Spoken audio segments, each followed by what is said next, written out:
Royalty in town today with the King and Queen of Spain wrapping up their visit to San Antonio, celebrating our tricentennial and our city's roots as a colonial village. Eyewitness News reporter Henry Ramos explains how the royals are leaving their mark on San Antonio.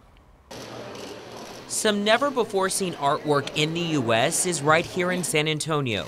King Felipe and Queen Leticia started their morning by looking at the new tricentennial exhibit, Spain, 500 years of Spanish painting, from the museums of Madrid. Well, it's incredibly special. Their Majesties then greeted several members of the U.S. Hispanic Leaders Program. Having the King and Queen of Spain here is obviously an honor. Some of those members include Elvis Cordova and Estrella Escobar.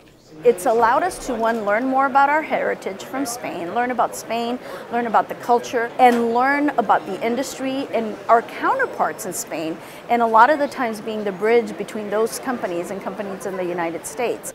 Cordova says having the Spanish royalty recognizing this program is important.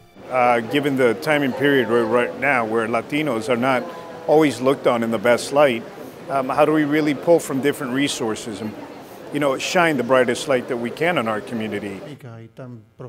King Felipe gave a speech in Spanish to the group. He highlighted the importance of the Spanish language as a symbol and tool of its cultural power. He says the culture should also preserve its values and freedoms.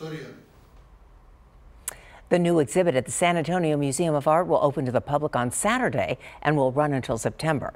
The King and Queen are now off to Washington, D.C., where they will meet with President Trump and the First Lady at the White House tomorrow.